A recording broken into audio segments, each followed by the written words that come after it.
Good morning everyone.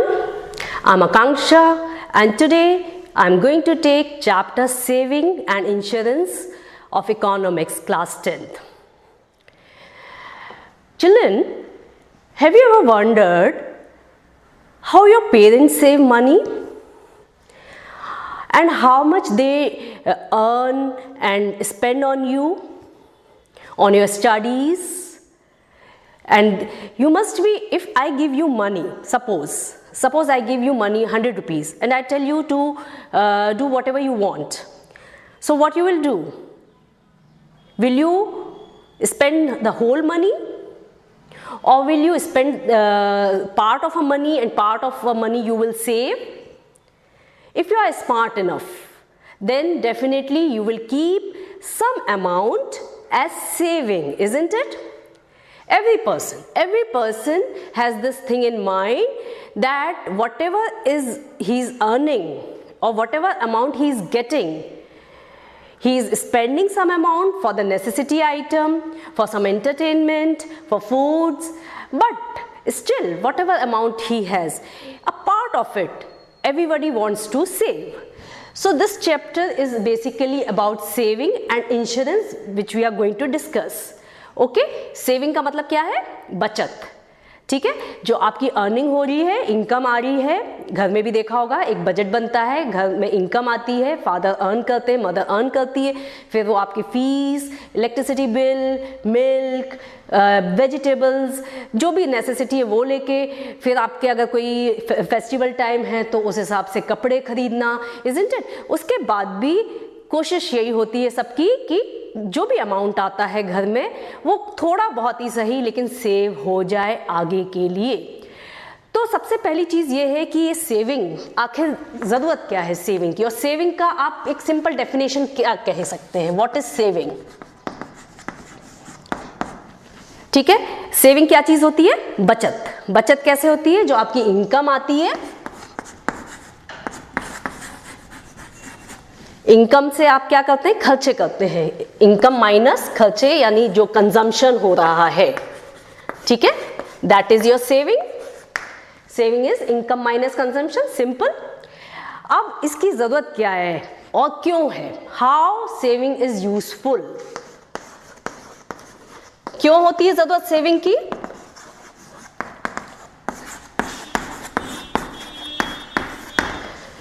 क्यों करते हैं हम बचत? क्योंकि आगे के लिए, for future needs, isn't it? And what else? Emergency purpose,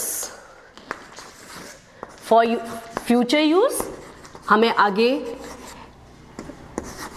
जो भी काम करना है, अगर आज आपको 100 रुपीज़ दे दी जाते हैं, आप पूरा 100 रुपीज़ का you spend on your eating items और stationery, but then also you want to keep at least 10 rupees for tomorrow, कि मैं 10 रुपये कल के लिए बचाते.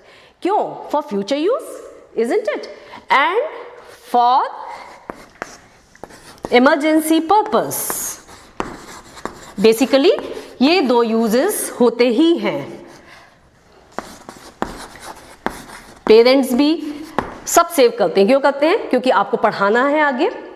ठीक है, आपकी, और अगर कोई इमरजेंसी आ जाती है, कोई हेल्थ इश्यूज आ जाते हैं, तो सब लोग चाहते हैं कि हमारा एक पार्ट सेविंग हो. ठीक है.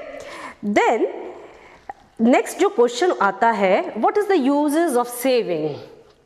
अब सेविंग के यूजेस क्या है? सेविंग कहाँ यूज होती है? नाउ सेविंग, और सेविंग को कहाँ रखा जाता है?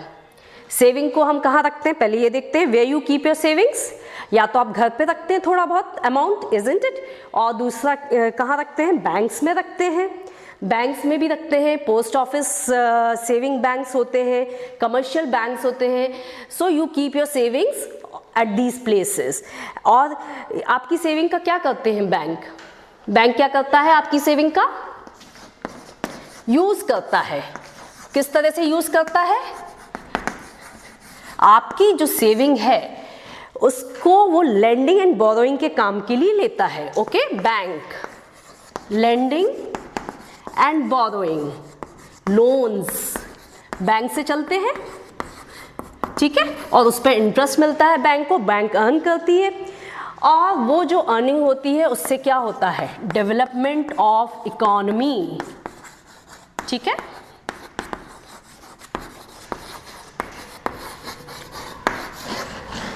क्लियर? जितने इंफ्रास्ट्रक्चर हो रहे हैं, गवर्नमेंट के काम हो रहे हैं, बड़े बड़े हॉस्पिटल्स बन रहे हैं, वो सब कैसे हो रहे हैं, जो आप लोग सेविंग कर रहे हैं उसको वो लेंडिंग के एंड बोरोइंग के लिए देती है, लोन्स देती है, उस पर इंटरेस्ट आता है और फिर वही सेविंग आपके इंफ्रास्ट्रक्चर और बाकी बड़े बड़े प्रोजेक्ट्स में लगते हैं। और इसके बदले में क्या मिलता है बैंक्स को और आपको, आप मनी डिपॉजिट करते हैं, इसके बदले में क्या मिलता है, रेट ऑफ इंटरेस्ट, ठीक है। तो रेट ऑफ इंटरेस्ट क्या चीज़ होती है, आप लोगों ने मैथ्स में पढ़ा होगा, P into R into T upon 100, principal जो अमाउंट अगर आपने 100 रुपीज़ बैंक में डाला है तो उस पर अगर आपको 100 रुपीज़ के बदले में बैंक एक साल में 2% का अगर ब्याज देती है तो you know how much interest you will gate, how much returns you will get on 100 rupees, 102 rupees, isn't it?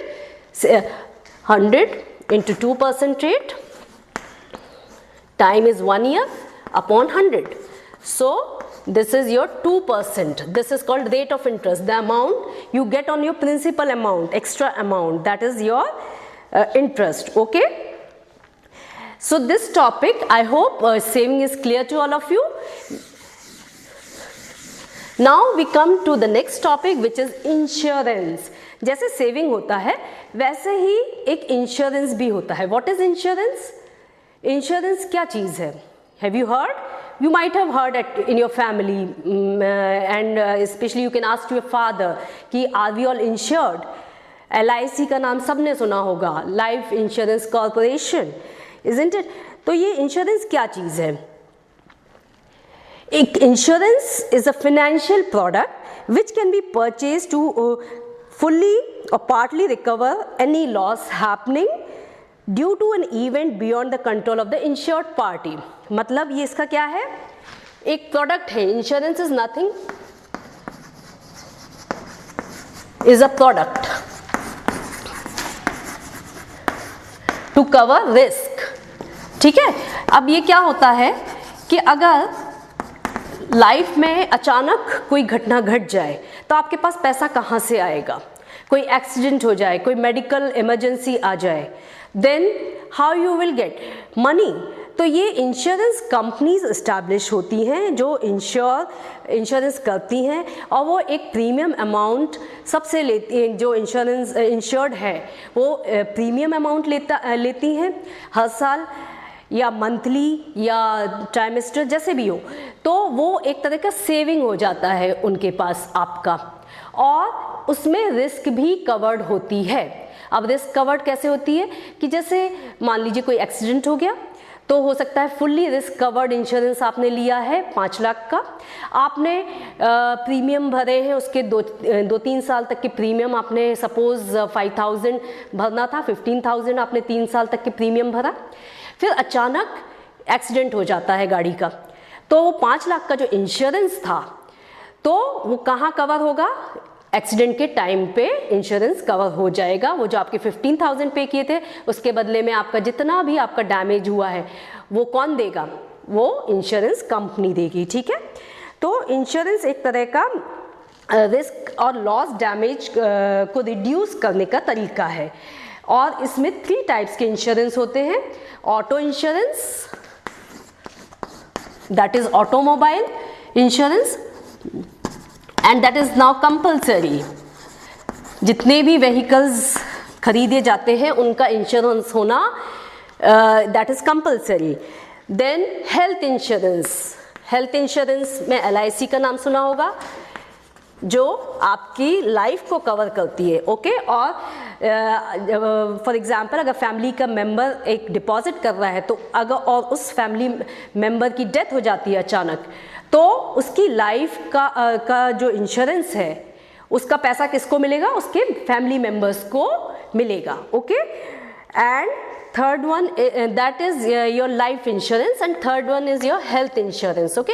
Health insurance is again your, अगर आपकी कोई हेल्थ अचानक ख़राब हो जाती है एंड देन हॉस्पिटलाइजेशन के लिए you have to spend a lot of money, तो health insurance covers that. and life insurance is for your life. Okay. So this chapter basically has only two parts, your savings and insurance. Okay. I hope it is clear to all of you. Thank you so much.